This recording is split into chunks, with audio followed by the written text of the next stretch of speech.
And I'm like, she's talking to Robert Pattinson. And she's like, yeah, it's cool. And I'm like, no, she's a TikToker. TikTok specifically is the only app where you can get on and your first video can get 1 million views. Oh, it's an 8.2 for me. 8.2 what, dude? Like, you know what I mean? Like, you're making it up. It's art.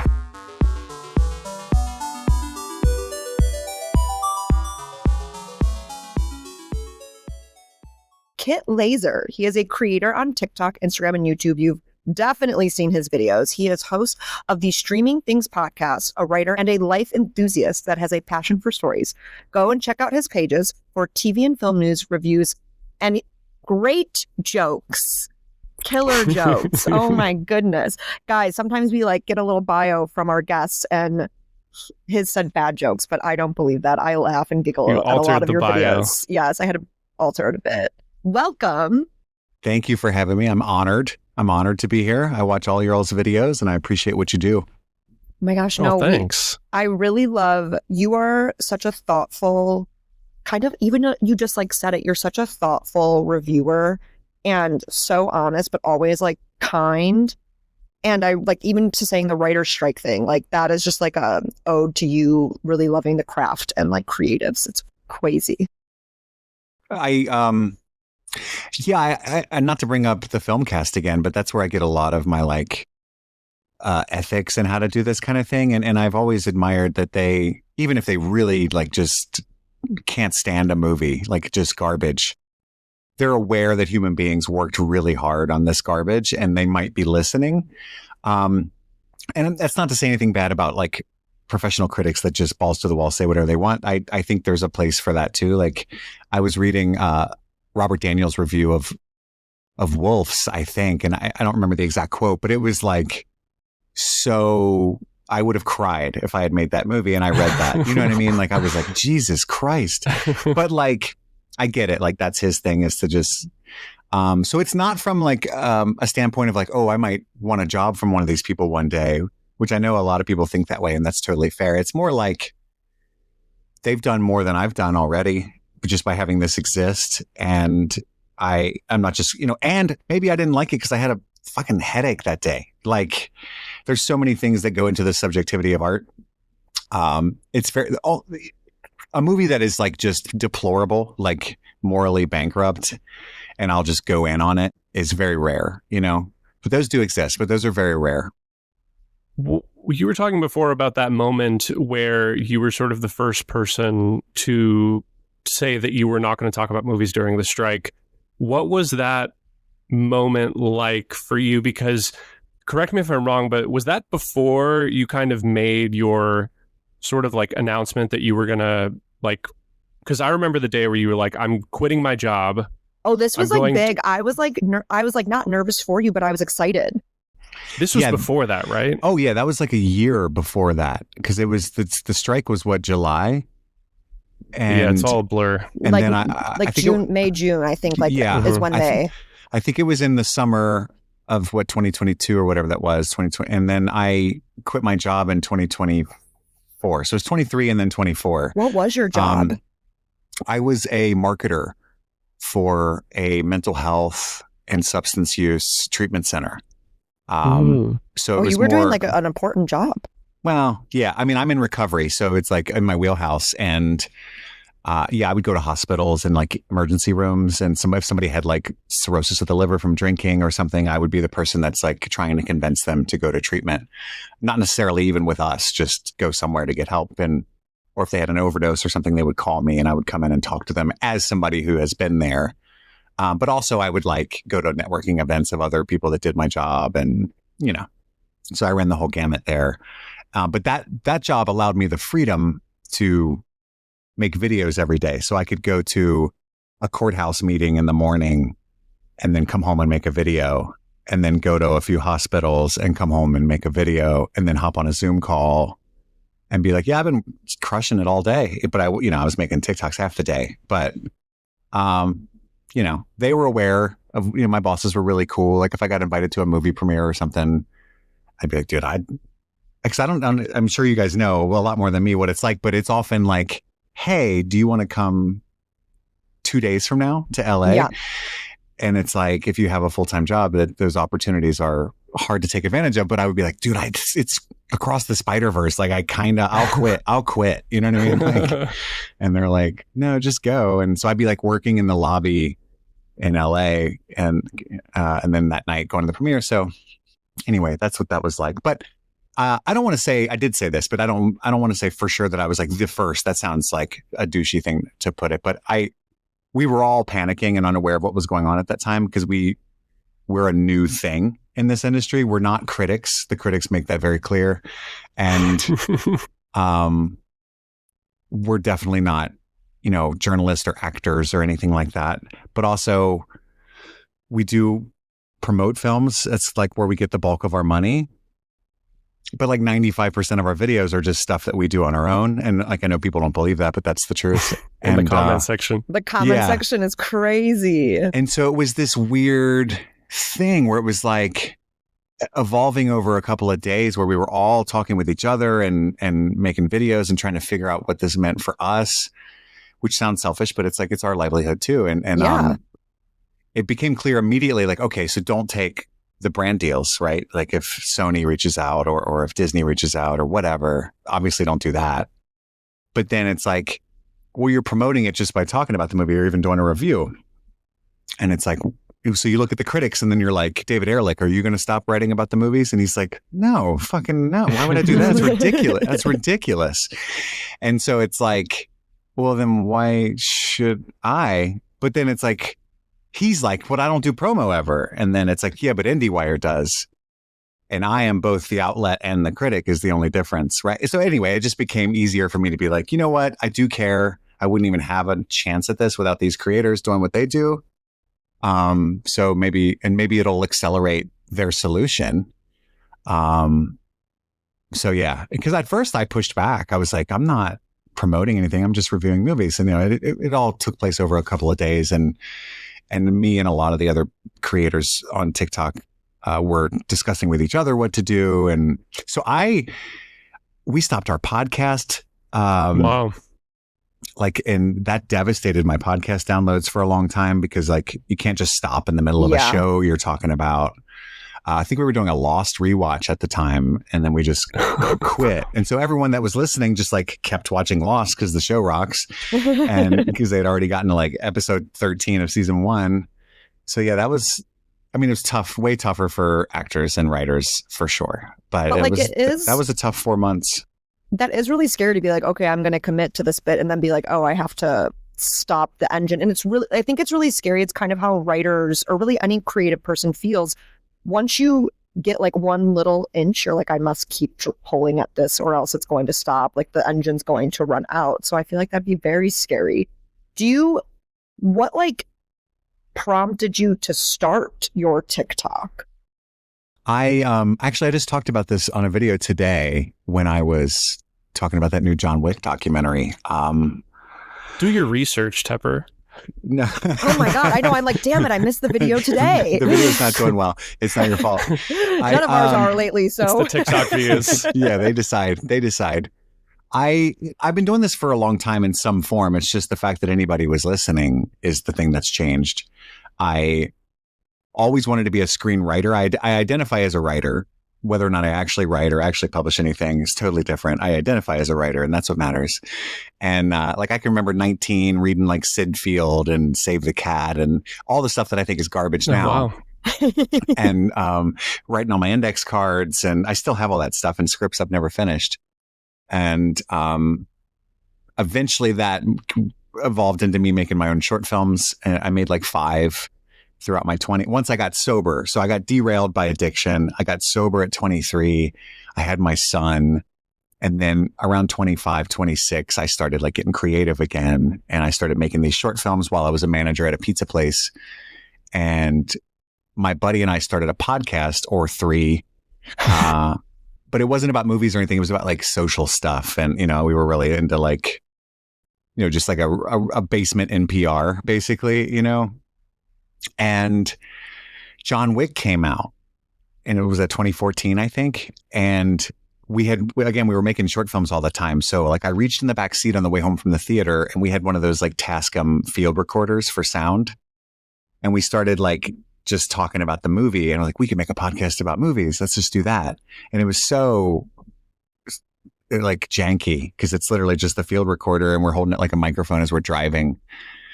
But yeah, so then Streaming Things, which is my podcast now, was born out of that conversation about John Wick. And I've had multiple blogs that nobody read and all that stuff for years and YouTube channels that nobody watched until TikTok. I forget, I think it was 2021. And I saw Jay Stubes. I'd been watching TikToks for a couple of weeks because my wife was obsessed all throughout the pandemic with this app that I didn't want any part of. I was very hesitant as well because another addiction. I was on Medium, like, no, no, they're going to read this eventually, I swear. But I saw Jay Stubes hosting the red carpet for the Batman, and she was talking to Robert Pattinson and Matt Reeves, and I literally cried. It sounds so dramatic, but I like cried a little bit. I remember I was shaving while the film was propped up in my bathroom because I was like, this is fucking crazy. And my wife's like, what? And I'm like, she's talking to Robert Pattinson. And she's like, yeah, it's cool. And I'm like, no, she's a TikToker. Like, this is a level of access afforded to us that's unprecedented. You know what I mean? And she's like, I mean, I guess. And I'm like, trust me, it's new. And so I started making videos like crazy. Like, if they're going to let me talk to Robert Pattinson, I'm going to make some videos, you know? And anyway, yeah, that's what happened. Have you gotten to talk to Pattinson? Robert Pattinson? No. It'll after this come. airs, someone will call you. Yes, after this airs. That is like I really love that. I think it's a common theme in this podcast is the grit and kind of delusion to just keep going. You're like, I did a lot of YouTubes. Like, I was making YouTube videos. I was writing on Medium. And it's like, I'm going to figure out a way to like get myself seen or heard. And then you just jumped on TikTok, which is not everyone's brave enough to do that. Yeah. And I think TikTok, you know, there's a lot of negative things you can say about any app, and especially that one, and what it's done to society and social media in general. And we can have that conversation and I will be like, yes, it's awful. But it's also very special. And like TikTok specifically is the only app where you can get on and your first video can get 1 million views. Like it's YouTube's almost impossible. It is such a grind, even for me now. And I have a large audience on multiple different platforms, and I can tell them, hey, I have a new YouTube video. They still don't care. Like, it's not so like organically growing on there is like a crazy notion, you know? I also feel like it's a perfect example of, I think if this happens in Hollywood too, but a lot of people, it's like a brand new screenwriter breaks through. It's like their first spec sale. And then people attribute that to like, oh, instant success. Like, this person just did this thing and now they're successful, but you've been doing it for so long. But someone who follows you on TikTok might just think, oh yeah, like he just got on TikTok one day and was like, I'm going to talk about movies. And now you're one of the biggest, Film Talk community members. So it's a good example of like all the sort of invisible, not to say that everything you did before was invisible. Oh, but... it was for sure. No, I know. Yeah. It's like, there's no such thing as an overnight success. Like, people, that might have been his 15th spec script that finally sold, but just because he was young or whatever. Yeah. It's, that's what I tell people. Like, if I ever give anybody advice on what to do, it's just consistency is the main thing. I think the difference between me and somebody who doesn't do this for a living, but wants to, is that I did it every day for years for $0, which was insane. Like, this is going to make me probably sound bad, but I can remember, obviously I remember when my daughter was born. She's almost 3. And at the time I had like 90,000 followers or something. So I was like getting boxes of movie merch and like, which is all I ever wanted. And it's as far as I thought I would get. Like, free DVDs is as far as I thought I would get. And that was the goal. And I knew that her due date was coming up. So I made like 3 videos and put them in my drafts so that it sounds terrible, so that I could publish from the hospital and not miss any days. I don't think that's terrible. I think that is proper planning for, what this app demands of you, and to be like, I cannot go a day or 2 days without posting because it will be mad at me. Yeah, at least that's what I felt at the time, and still sometimes do. And those videos did well, and that was funny. So it was like When did you feel like when did you know, like you said that 90,000, but when were you like, oh, the steam is starting and it's not stopping and this is gonna be a real job for me? Like, obviously you said it was that year before the strikes, but what like other indicators did you have? I think it comes and goes. Like even today, I'm pretty successful at like my little niche and what I do. And there's still 3 days a week where I don't feel like I'm succeeding. You know what I mean? It's all relative, I think. Like I used to journal. I was reading this book called The Artist's Way. Very popular on TikTok right now as well. Is it? Yes, or at least on my end. It's a good book. And what's cool for me is like that author is in recovery, and you can tell the way she's crafting the steps for unlocking your creativity is very much like 12-step coded. So I loved it. And that's actually part of the reason I started making TikToks as well. It was during those artist dates and stuff. But I don't remember where I was going with that. Jesus. When did you like kind of know when you like had that? So I would journal as part of that program every morning, the artist pages or whatever. And so I can read them and it's like, oh, my video got 5,000 views today. That's so awesome. I just want to make it to 50,000 and then I'll be done. And like, I can read those and it's just like so funny now because if a video doesn't break 100,000, I'm like, I'm terrible. Why do I even do this? Nobody likes me. You know what I mean? Like it's just a way different perspective. And there are vastly more successful people than me at what I do. And anytime I choose to, I can look at them and get sad. And And I do that more frequently than I like. You know what I mean? That's the screenwriter side of you coming out. Yeah, Mhm. right.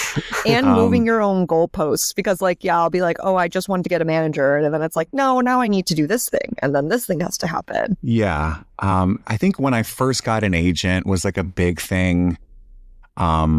Before that, when I first got invited to like Sundance, when somebody like paid for the flight and the hotel, and I was like, oh my God, like, and I was with all the other creators that I had been watching for so long, or at least many of them, and like hanging out shoulder to shoulder with them. That was like, there's been many like, oh, I'm here moments. The Across the Spider-Verse premiere was actually terrible. The movie was amazing, but it was the first time I felt like I'm doing something I don't belong doing. Cause, but I've been told later that premiere was chaos and poorly planned, but it was like, I'm on the red carpet. I don't have my hat and I'm bald and I'm with all these beautiful influencers and they've got these expensive suits and nice flowing dresses and they're getting their photos, their Getty images, and Haley Steinfeld's like fucking right there. And why am I here? You know what I mean? Like I had a panic attack because it just felt like I look like a thumb over here. Just hang like, and I Imposter saw Paul syndrome. And I saw Paul Scheer, and I was like, "That's my guy." And I like, that's where I belong. And he was super nice. He goes, "Oh, hey, man." I was like, I got to get really far away from Haley Steinfeld so I can like. I think everyone would, if there was any having to be a picture with her, I'd be like, I would just will not. Yeah. How do you? Sorry, go ahead. No, I was just rambling about looking like a thumb. How do you, because you said earlier that you don't consider yourself a critic, or the critics make it very clear that they don't consider you a critic, and now this is like your whole job. If you were talking to an alien and they were like, what's your job, how do you describe it to people? Because it is such a new space. And even for me is like, I'm a screenwriter, but I also talk about movies, but I don't consider myself a critic either. But I do think that criticism is such a valid form on TikTok, especially people who literally dedicate all their time to talking about movies and bringing awareness to so many movies that otherwise might get buried. How do you describe it to somebody? I have learned to say, like, if somebody asks what I do, I have learned to say I'm an influencer, as much as I hate that, because that's the closest thing. And it might just be what I am, but like that's the fastest way to get to what I do in their mind. And I learned that kicking and screaming. I remember I went to a press screening in Cincinnati for Saltburn or something. And the lady who organized it was going up to everybody. And I looked up and she said, "Who are you with?" And I'm stupid. So I said, I'm by myself. And she said, no, who are you with? And then I realized she meant an outlet. And then I was like, well, it's kind of the same answer. I was like, I'm by myself. And she was like furious. And then I was like, no, I mean, I just make videos on like TikTok and Instagram and YouTube. And she said, oh, you're an influencer. And she walked away. And I was like hurt, like, excuse me. You know what I mean? Because I don't feel like that's what I do sometimes, you know, like I'm not taking pictures with a Red Bull and making 30 grand ever. I wish I could. Like I just maybe after this podcast airs, they're going to send you some Red Bull. That'd be wonderful. But I honestly, I think criticism is its own thing. And even though that's what I studied in college was literary criticism. I wanted to be a literature professor. And so like, that's my background is like reading Foucault and Lacan and stuff like that is how I approach film. That's my background. But I understand that like a real critic, which is a dying thing, won't even take a gift box from a studio. If they go to dinner with the head of Sony, they're not allowed to let them pay for the dinner. Right. Like they're very hardcore about it. And obviously I don't do that. Like Sony you can buy me dinner whenever. I don't let that influence like my reviews and stuff, but like, I totally understand like that's a thing. But where I do think it gets interesting is like, again, like I pointed out earlier, like the outlets these critics write for, they do play trailers and they do have banners for movie tickets, and, you know, ad space is the whole economy of the internet in general. So they're all doing it, just maybe not the individual critics themselves. And it's just a dicey area for me. But the critics feel like people like me are ruining the space, or at least their job. And we are, you know, like, because people are watching TikToks more than they're reading the New York Times for sure. Yeah. And so we're accelerating their demise. But what's funny and what's hurtful about it is the last people reading those reviews are me and my colleagues. So it's like our idols are like, fuck you. And we're like, oh, you know, I'm the one that's reading it. I loved your article, you know. It is though. The New York Times apparently is like trying to sell themselves as like a whole lifestyle brand. And they were trying to say that, you know, we have 100 million subscribers or whatever audience reach that they were saying, and like Snapchat has 900 million, and it's just like you're playing with different numbers now. It's crazy. Like your reach is quadruple. I don't even know what the quadruple is of that of an average critic. Yeah, it's an oople for sure. And there's such a problem though. I mean, not nobody, but I don't want to be melodramatic, but like very fewer people are reading at all. You know what I mean? Like there's a large anti-intellectual, anti-art sentiment just pervading culture. And so I don't want to be a part of that. So that's, you know, I try really hard to advocate for the things that I do while I do what I do, to try to, I'm not going to stop the tide, but at least I'll feel better, you know? Yeah, I think the justification that, at least that I try to make for if I do a brand deal or if creators do brand deals, is in terms of the critics versus creator thing, like you guys are essentially individual content studios. Like the amount, and I'm sure you've seen this in the comments because I've seen it in my comment section, your comment section.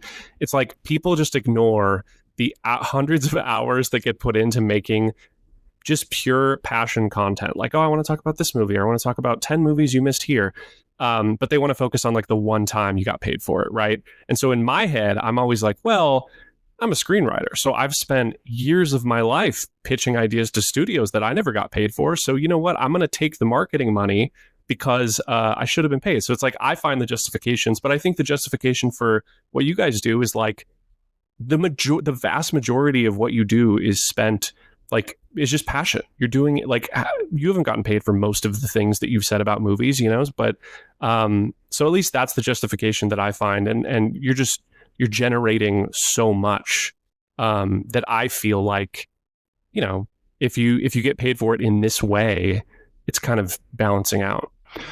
Yeah, I appreciate that. And I think as long as it's clearly disclosed and, I think if you're a fan of what I do, even if I always put the paid sponsorship label and the hashtag whatever and all the FTC requirements. But I think if you actually watch any number of my videos, you can immediately tell the difference in tone. And first off, I'm not allowed to wear this fucking hat unless it's an A24 video. Like, you know what I mean? And like, that's what people are. I'll give a 3-minute review and talk about all kinds of negative aspects of the movie. And then I'll get comments like paid just because I ended overall positive. And I chuckle now. It used to annoy me, but it's funny because it's like the brand would not allow any of those things I said to be in this video. You know what I mean? Like you have no idea how strict it is when you do a brand deal. It's you got to be happy and chuckly. And I made a rule early on that I would never do like a paid review. I would just do promo. Like I'm happy to tell you who directed it, when it's coming out, what it's about, and let you guys, which I just don't see anything wrong with that. Even if the movie's terrible. How else are they going to reach eyeballs these days? Like that, you are a very important aspect of their marketing campaigns now. They cannot do it. You'll see that a lot too when I talk about movies that people like. They're like, I didn't see a single ad for this. How are we supposed to know to watch it? What a joke. And then I'll do an ad the next day and I'll get comments like, you piece of shit. And it's like, I was just trying to do the thing. Drive some awareness. But I had a friend in the industry who he's just a podcaster, not just, but I mean, like, he's not like an influencer. He's like an actual critic. And he told me anybody who gets really upset that you're making money for doing what you do is a terrible person and you should ignore them. And I was like, damn, But it's just like, what could you be so mad about? Just scroll on by if you like aren't feeling.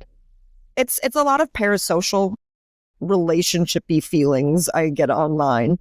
Yeah, I think it's a mix of like a legitimate concern of being compromised integrity-wise, but also just jealousy and like, because if you pick any person who's really upset on one of my ads or like unfollowed or blocked or whatever, if you said, I'll give you the amount of money I made to do this, if you do this. Yes.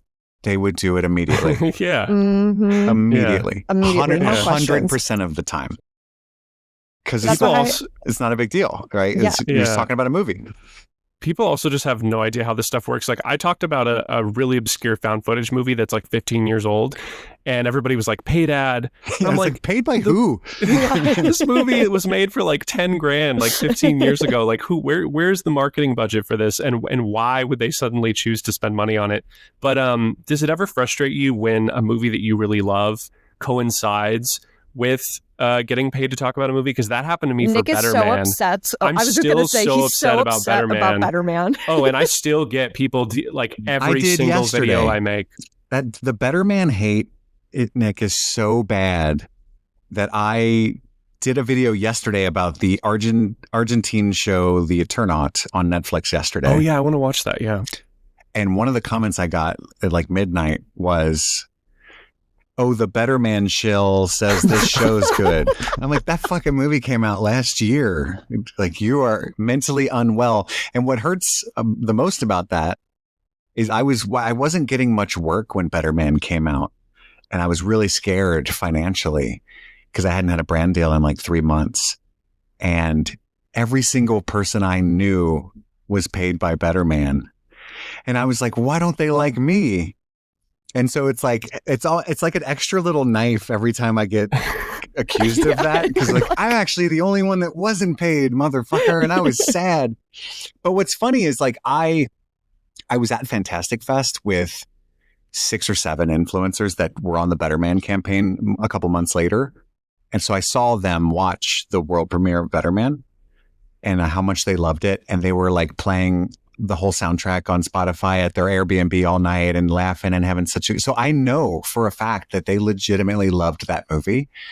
And it's like, people will never believe that, but like I was there. Right. So yeah, that does happen. It happened to me with, Black Bag. I did a brand deal for that movie and legitimately loved it. I love that movie too. It's so good. People thought you were, I liked Black Bag. Well, it's just like, whenever I get it's funny because people are like, oh, don't do a brand deal for a movie that's not very good. And I'm like, it's kind of the opposite. Like, if I really like a movie, I don't want to, like, Neon reached out to me to promote Babes. And I have a really good relationship with Neon. And they were like, we'll give you this much money and we'll send you some bagels and stuff. And because I had really loved it at South by Southwest and was making videos about it. And I said, I don't want the money. I'd rather just make another video because that'll make it more earnest and maybe make more people go see it. Right. But I will take the bagels. And I did. They sent lox and bagels and a bunch of cream cheese. Yum. Yeah. So I'll do that sometimes for a movie that's like I'm really, really passionate about. But it sucks because what I'll do typically, this is just something that I do. I won't make like a regular review if I've already done a brand deal because I know that I'm like contaminated in that way. You know what I mean? So like Black Bag, I didn't even talk about other than the ad that I made until like a couple months later with my big recap or whatever. So you kind of just said, how often are you, and this is just like my business brain nosy side, you got your agents, and then how did you see your business change? Does it still feel the same, or is it like everything is funneled through them and you're like so relaxed now? Because I cannot ask people for money to save my life. I do everything for free. I'm not relaxed. I'm by nature a mentally ill, stressed person. Like I have extreme anxiety disorders. And I'm a control freak about a lot of things too. But the managers, I have a manager now, not an agent. And I didn't know the difference, and the listeners might not know, but there's an agent, there's a manager, and there's a publicist, and they're all different things, but they kind of overlap at the same time. So an agent would be responsible for securing me more brand deals specifically. A manager can like book the flights and the hotels and work on my brand as a whole, and then, but also get me brand deals. And then a publicist would like book me an interview with Variety or a spot on The View or whatever. And I didn't know that a lot of like the big influencers have all three of those, or like actors have all of those, and like stylists and all kinds of stuff. So I had an agent who was having some like personal things going on, and they actually dropped me. And that's around was that hard for you, or were you just like, oh, okay? No, it was devastating because I thought she was lying and that she just hated me. And you know what I mean? Like my brain immediately was like, what'd I do? You know? And that was the period where I like wasn't making much money. Because what happens is you get an agent and all the brands start talking to them instead of you. And then now they're reaching out, if they're reaching out at all, I would never know, to someone who doesn't even represent me anymore.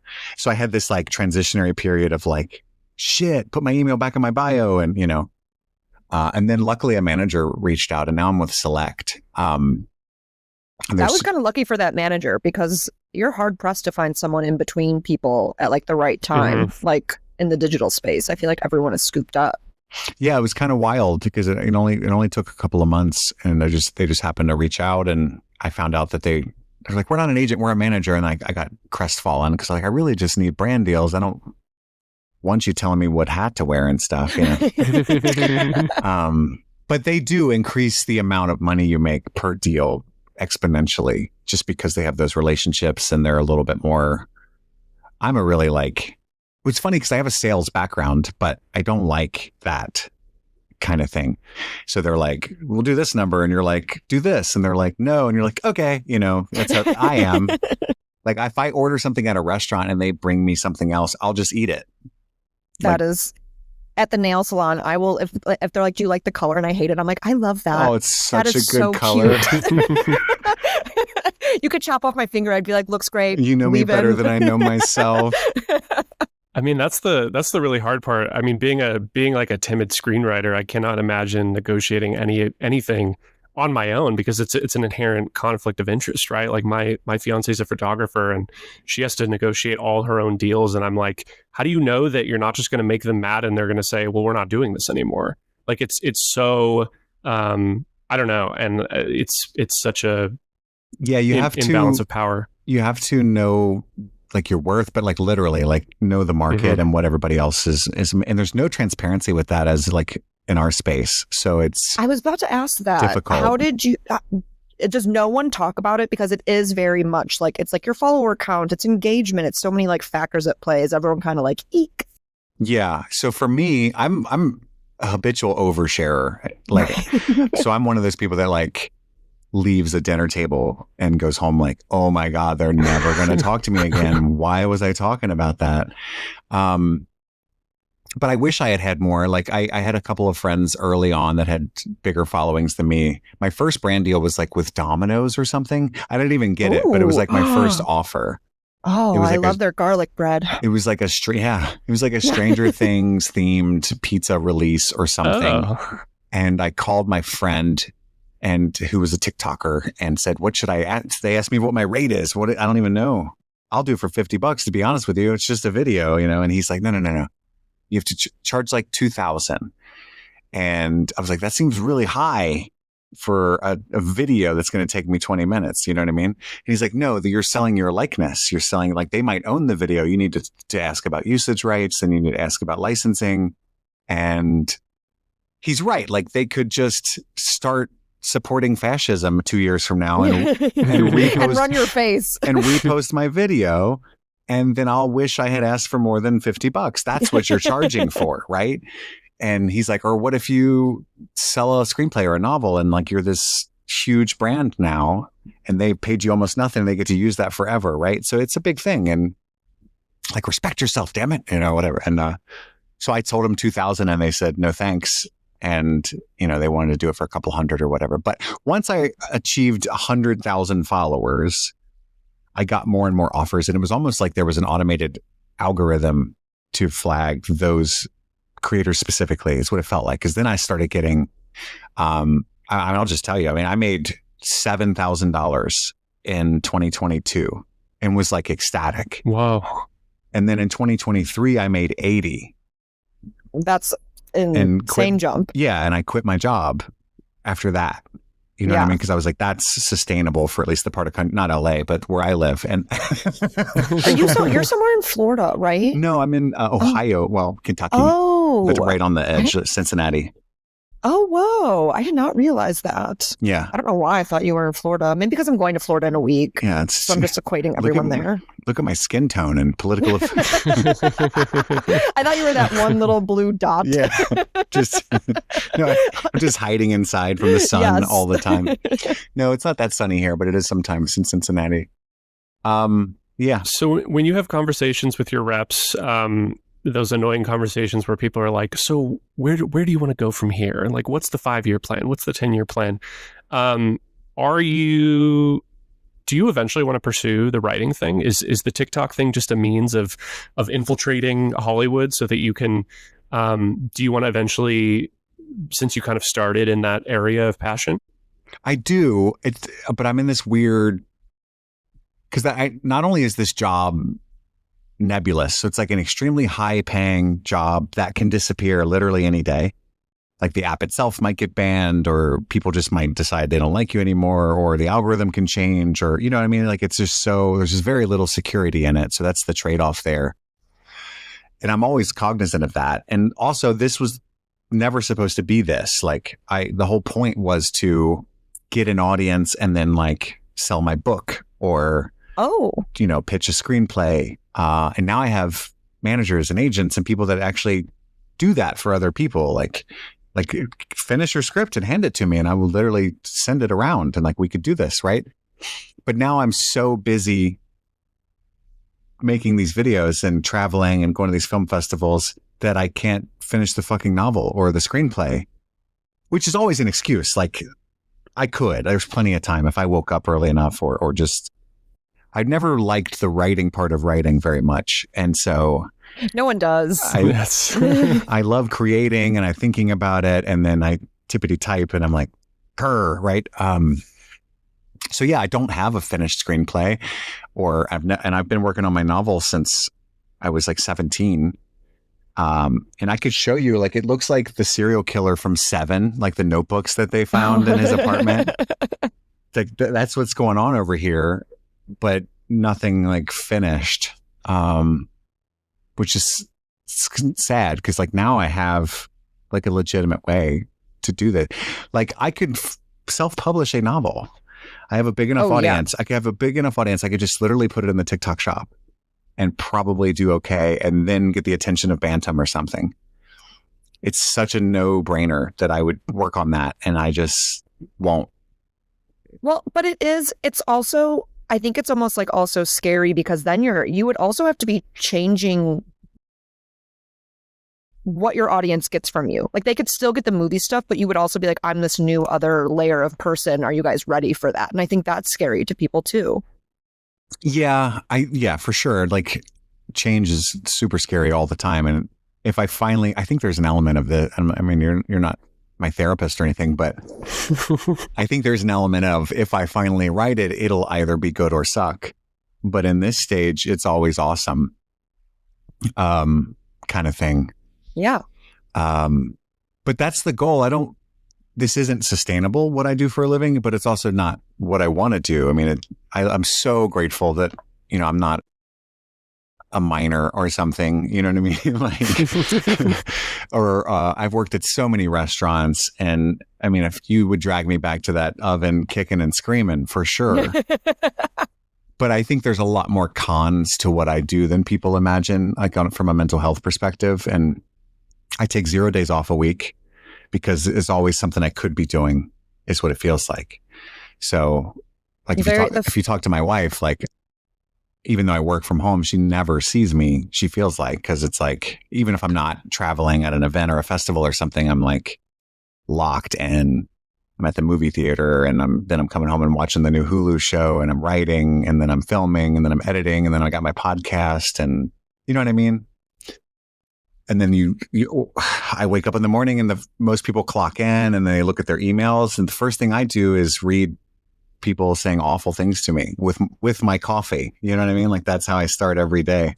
And a lot of my colleagues are like, don't read the comments. And I'm like, I can't. That Nick reads all the comments. I do too. I do. Yeah. And I remember after Better Man, I think it was either Joe or Stoobs. And I was like, hey, like, is this happening to you? This is the first time I'm dealing with this. And they were like, don't read the comments. Yeah. And I was like, oh, but I have to. I'm impulsively like reading every single one. Part of it is because I do like answering when people have screenwriting questions, but people are incredibly mean. Yeah, they're very unhappy and sad, and they like to take it out on you. And I get it.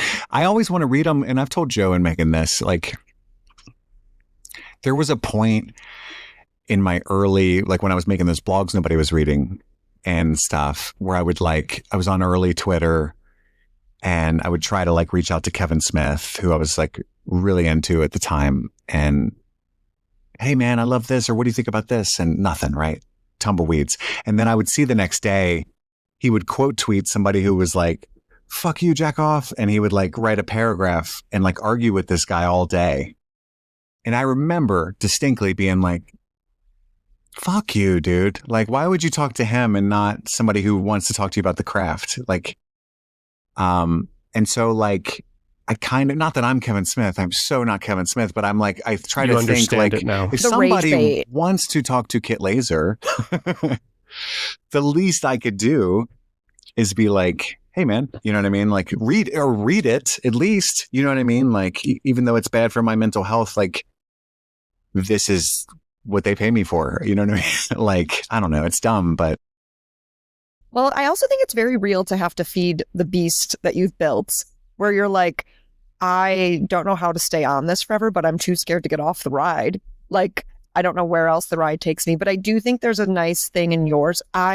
You have your, what do I call this? Your like process is so clean. Like I always know when I'm watching your video. I don't know how to explain that. Nick, do you know what I'm saying?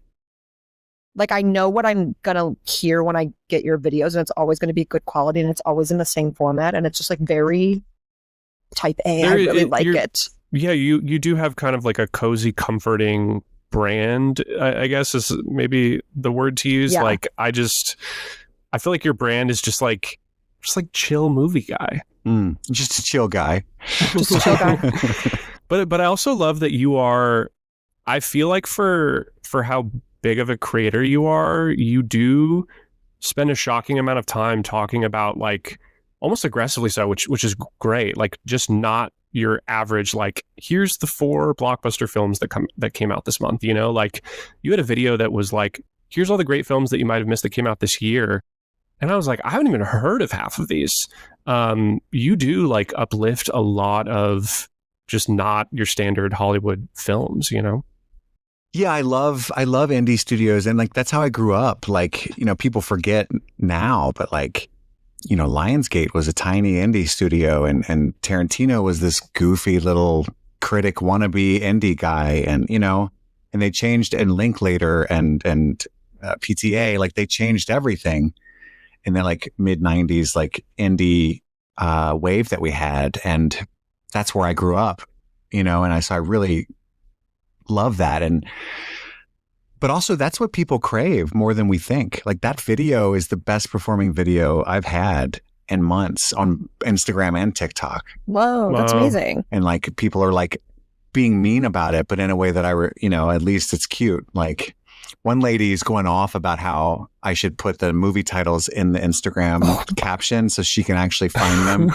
I have to fucking pause your video. This is pointless. Yes. Write it down. You can never make everyone happy. And I was it's like, just impossible. You want me to fucking watch them for you too? Like, Jesus, you know? But it's also like, at least she cares. Like, that's cool. Like, she's trying to find some movies, you know? And yeah, people want that. Is more than they know they do. And I've tried everything, you know. I'm not proud of when I was blogging and stuff. I would write clickbait, and that's why I fight so hard against the stuff that I fight against, because like I've done it all. Like I get it. Like you're just trying to make a living here, and this movie's not great. It's just good. It's overrated, right? Which now would make me jump off a building. Like if I even, but like I wrote stuff like that. Like this isn't a masterpiece. It's just a great movie. Like, dude, what the fuck are you talking about? What does that even mean? Like, but you're just trying to piss people off or be different and like get some attention, get some clickies, right? So rage bait is real. That's why I respect the people that I respect, like Jay Stubbs and Cinema Joe and so many others, because I've spent a lot of time with them. I know who they are as people, and they're really, really smart. And they could have 5 million followers and be really wealthy. They know what works and but they have like integrity. They have like internal rules about what they'll do and what they won't, jobs they'll take and jobs they won't. I know the figures of brand deals they turn down and the reasons why. And so I'm like, oh, I want to be like you. Like, that's really cool. You know what I mean? Like, and not just the brand deals, but like the kind of hooks you can put in a video to get a really good traction. That we just kind of refused to do. And I tried everything early on. I tried pointing the phone at the laptop and letting the movie play. I tried the reaction videos and like all this stuff that wasn't me. That was, I saw. Did you try reciting the monologue from The Social Network? Not specifically that one, but I've done some quotes. I had my guitar out one time. Like oh my God, I've done a lot. Like shooting shots. Shooting my shots. And I've done a lot of comedy skits where you play multiple characters and change the angle.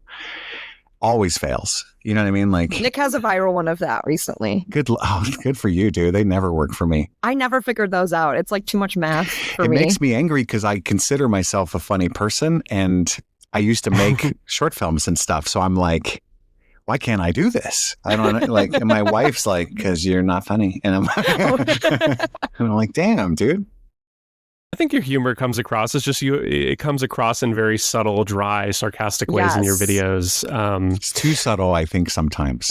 You'd be surprised the amount of times somebody has thought I was serious when it was like the most obvious sarcasm, I thought, and it got me in trouble. Are you, with the state of the industry right now, obviously you said like this is just not something that you think you can do forever, but is there anything about the industry right now that is either like exciting you or like giving you a lot of like stress?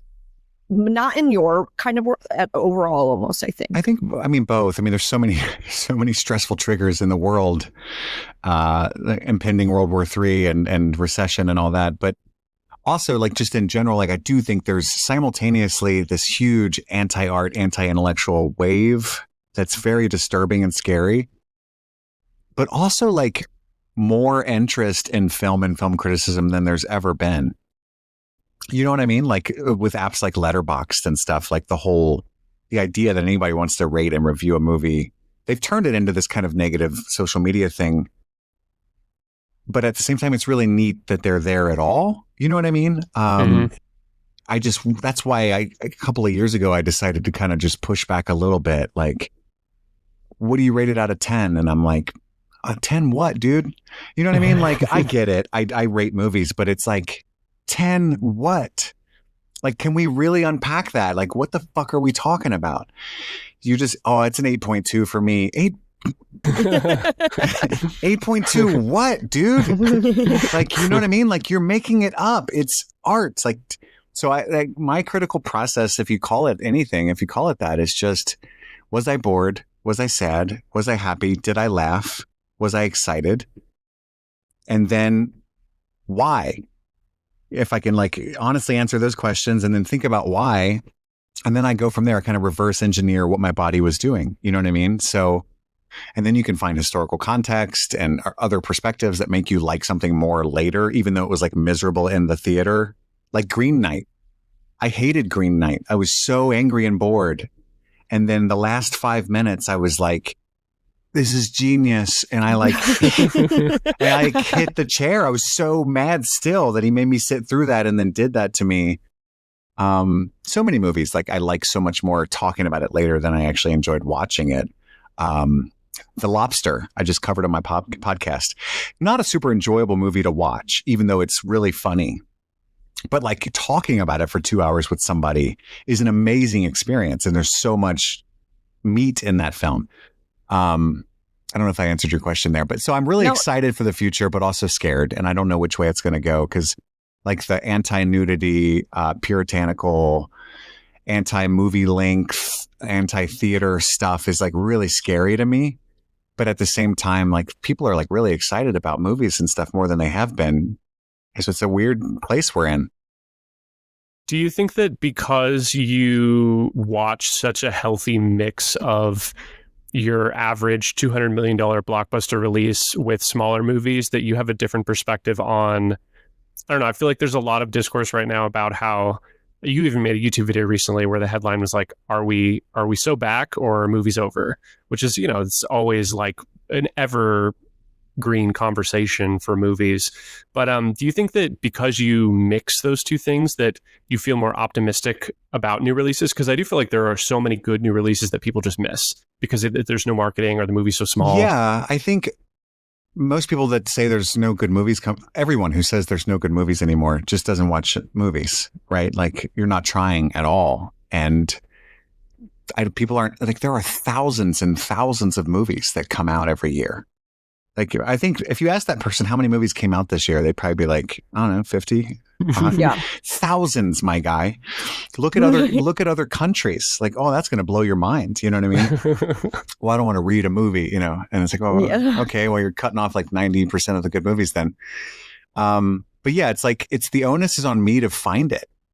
And that's like when I was a kid, I don't know how old you guys are. It's going to date me maybe, but we're all millennials, right? Yeah. Okay.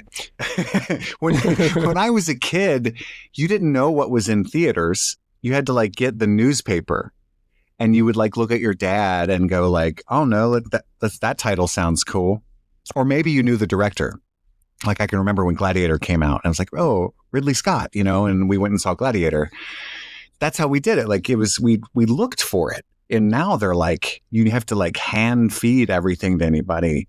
And people like want spoilers and stuff. That's another thing I don't do that I'm trying to figure out a way to do it that would get me so many more views, but oh, it's huge on TikTok. I'm like sure people ask spoiling you, an like, entire please spoil this movie. Yeah, like, wait, really? Yeah, they love it. They don't want to actually watch it, but they're aware that the story is cool, and it's fucking crazy. They want to hear creators recap this. It's especially big in like horror talk. Yeah, I think it's people. It's kind of like it's not exactly commentary culture. It's like I want to hear the spark notes of the movie from you. I did it once. Oh. With that, what movie did you do?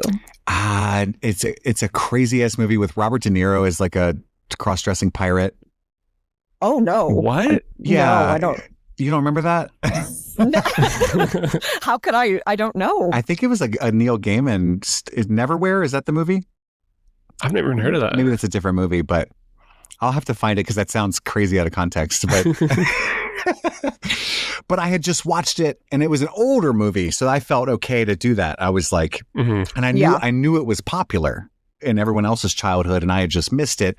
So I was like, let me kind of capitalize on this I missed action it as well. And I just wrote like a funny recap.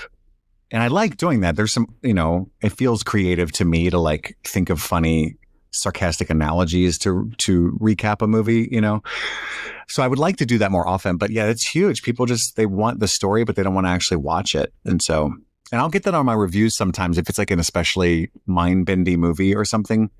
They'll be like, spoil it for me, please. DM me right now. And I'm like, ew, block. But because I don't even watch trailers, so I can't be further from where they're at. Yeah. And it's like, ew. Whoa. That's wild. God. It's a whole thing. Kids these days, Truly. We're just yelling at clouds. I do think there's something very true to the, more people, since there is like this lack of media literacy, I actually do think people really enjoy the bigger themes and takeaways being explained, and then they can kind of say like, oh, that's what it was. Like, that's the feeling I was feeling. So I do think there's like that mixture that you're fitting in right there for people to be like, oh. Well, there's also shows like Severance or something where it's like such a big part of it is just watching everyone's interpretation of what's going on and all that kind of stuff. Yeah. Well, don't get me in the Severance.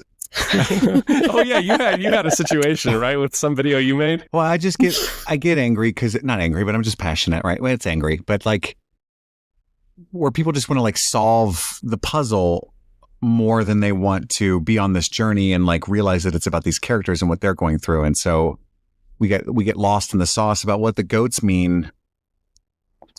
Even though like the showrunners have come out and they'll be like, this is a real thing that happened. Like, hey, we just thought the goats were fucking funny. And now we have to like kind of create a reason for them to be there because everybody's kind of locked in on the goats.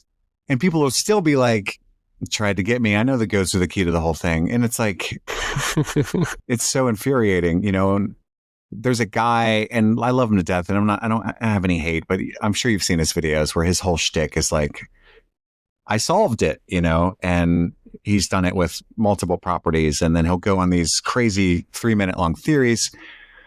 The show's over. None of that happened. And he'll just move on to the next one. And it's like, he's like the modern day conspiracy, or like the world is ending in 6 months type of experience for people. Exactly. People love that shit. And, but yeah, I think people love that though. Like, I think it's like the Christopher Nolanification of it all.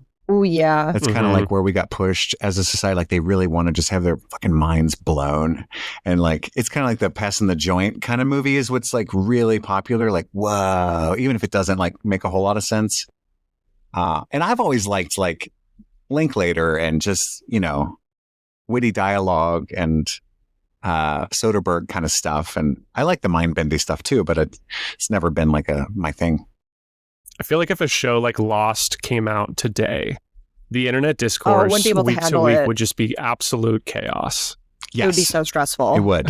Everybody would be solving that shit. And they'd be so angry when they realized the writers had no idea what was going on. That's what I think so often. Like I read Reddit, like conspiracy posts about shows, and I'm like, the writer's probably like, I didn't even think of that. Like, oh shit. Like, God. I do think and you guys are like in the business, so you can maybe speak more on this, but I think that's one of the detrimental things that social media is like the writers have the ability to in real time see how the audience is reacting and then pivot in sometimes cowardly ways, I think.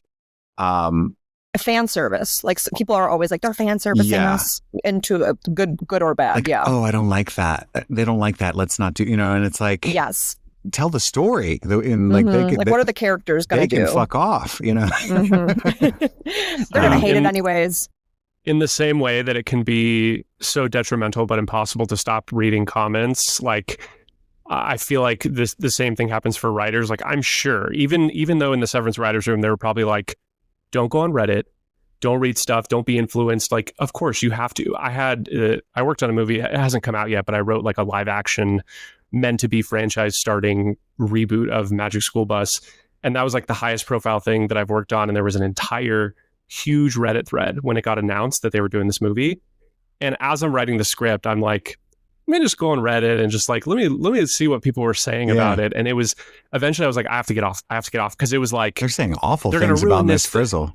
yeah, exactly. But it was also like, oh, they're going to ruin it. Like, they better not do this. They better do this. And I'm like, this is, It's debilitating. Yeah, but it's like, I'm just the type of person who can't not read that. But it's also like, definitely shouldn't be reading that, you know? Yeah, I think it's probably not good for the process. I mean, they did that to some extent, like when you had like multi-camera sitcoms that were week to week, and like writers would just drop plots that didn't work, and because the ratings dropped, and you know there was some congress between that before, but now it's just like Severance, and it's a little bit of a spoiler, but I know for sure that they're reading things and reacting to it, because in season 2 I'll try to not spoil it. There was a character that was revealed to be the same person, and then they like mixed their names together in the second season, and they had like I think it was Devin, or maybe Mark himself called her Kobelvig. I'll just say it; it's easier. And it was like that's what all the fans were calling her. And, you know what I mean? Like you could just, and it kind of took me out for a second, because I was like, "Oh, you guys are reading the fucking Reddit posts." You know, like, like, oh, you're in it. Don't do that, man. It's a toxic place. Yeah, it's interesting. We won't keep you much longer. We do have one more question for you. I know. I'm sorry. I'm a yapper. No. Oh my God. No, we great. love the yapping. We just are always like, we feel like people have busy lives, and we're like, we can't bother someone for an hour. Yeah. But the one question we have to ask you before you go is your high, low, or hell no of working in the film TV industry. When is this going to be published? Within the next 2 months. Okay, so definitely not in the next couple of days. No. You're so safe. Okay, so I'm going to Cannes in a couple days, and I kind of can't believe that. You know what I mean? Like the first time I went to Sundance was like the biggest, like holy shit kind of moment. And I was talking to Richard Linklater and interviewing Glenn Powell, and those kind of moments have always been like seminal for me. But the trip to Cannes is like, oh my God, you know, kind of thing. I got a tux. I don't even know how to wear it, but oh my God, that's so exciting. You have to like enjoy it, because I'm really bad about like not enjoying things when they're happening. I usually don't either. That's amazing. I haven't been able to sleep, but like Tarantino's going to be there. I don't know if you guys are familiar with my brand, and then my obsession with Kristen Stewart. Similarly, yes. But she's premiering Chronology of Water there, and like I'm just like, I don't speak a lick of French, but yeah. So that's like that's one of those things where it's like, oh, that'd be cool, but like never in a million years did I think I would go. I've only left the country once. You know, I'm not like I'm not a big traveler, so. Yeah, so that's huge. There's a lot of lows, like we talked about earlier. I mean, there is just frequent hour by hour lows, you know. You can have but that high makes it worth it. Yeah, I mean, you can have a couple of weeks where you're just crushing it, and everybody's texting you back, and you're feeling.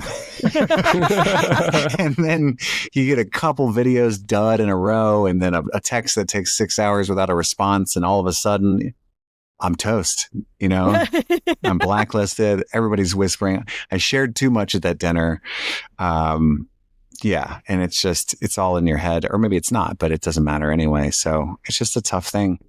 Being creative at all is just constantly putting yourself out there. Yes. Which is always scary. But the alternative is to never put yourself out there and just be mean to someone else in the comment section. Like those are your... That needs to be like the front clip of this for sure. Yeah. You have 2 choices in life. Yeah. Either put yourself out there or be the mean commenter. You can try to succeed, or you can just hate Better Man. Those are your 2 options. Better Man rocks, by the way. Like, I know everything's subjective, but like unequivocally, just it's so good. It is so good. So good. And everybody's like, I don't even know who that guy is. Who cares? You don't know who most people watch movies about. Exactly. Most movies you watch aren't real people, and you still watch them, even though you don't know who they are. What the fuck? I remember crying watching that during my screening and being like, no one's going to believe when I post it. I say I liked this. And honestly, I totally get the skepticism. This is the last thing I'll share, and it's really embarrassing.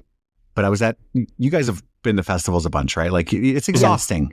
So I walked into Fantastic Fest does this cool thing where the screenings are secret. So sometimes like there's 5 of them during the. I'm going for the first time this year. I cannot wait. Hopefully I go and I meet you.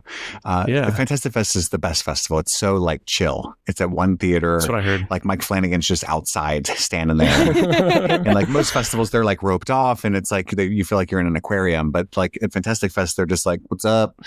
But anyway, it's like my 5th movie of the day. I go in. All my friends are in different theaters because I got like a shitty ticket. So I'm like tired. I'm a little bummed. I'm lonely. And like this particular festival, like it was a lack of horror. And I was really like bummed. And so when the lady comes out, the programmer, and she's like, we got Better Man, you know, it's the biopic and he's a monkey. It's so silly. It's so silly. You know what I mean? I fucking left. I left. I got up and I walked out and I went to my hotel and I watched a shitty Western with Peter Dinklage. I don't remember the name. I thought it was called The Thicket on my laptop, and I went to sleep. And when I came back out after my nap, everybody was like, Better Man rocked, you know, and I was like, fuck. And I didn't get to see it until months later when everybody else, you know, oh my God, was hating on it. And then I was like, and I watched it. I'm like, this rocks. What's everybody's problem? And then I realized they didn't watch it. They pulled a me, but then like never went back. Yes. Mm-hmm. Yes. So, oh man, that's amazing. The ultimate though. Better Man FOMO. It was one of the biggest mistakes of my life. Because like I was with Zach. I don't know if you know Zach. He's a big critic. He works for RogerEbert.com. And he had I had ordered popcorn for us and stuff. And I was like, I'm going to go, you know? And I was like, will you sign the receipt for me for the popcorn? And like, he was like, oh, okay, you know? Yeah. And everybody, oh my God, to a man, everybody loved that movie. And I was like, fuck, dude. So you never know. Contempt prior to investigation is not a good way to be. You never know. That was what Better Man really taught me. I was like, I hated that trailer. And I was like, I'm not interested in this. And then I saw it and I was like, God damn it, this was pure art. I didn't even watch the trailer. I was just in a headspace where I was like, I just want like death and sex and stuff right now. You know, like some of that isn't Better Man. I didn't know. It was like, it's a monkey. How could there be? There is. But yeah, so yeah. Oh my God. Better Man rocks. That's the point of this pod. Yes, literally, that's going to be like the main takeaway from this episode. And then we're going to get a lot of hate. Yeah. We're going to get a lot of hate. Well, all the Nick fans out there are going to be like, he won't let it go. He must have worked. He got so much money for that. Yes, he's still pimping it out. Mm-hmm. That's how much they make him. Yeah, exactly. It's a 5-month contract. Yeah. Yeah, I really appreciate what you guys do, and like you know, in an industry that is all about the gates and the obscurity historically, and just spending so much of your time just trying to help other people. I noticed that, and I appreciate that. Just throw that out there randomly. Thanks, dude. So that means a lot. So I really appreciate that.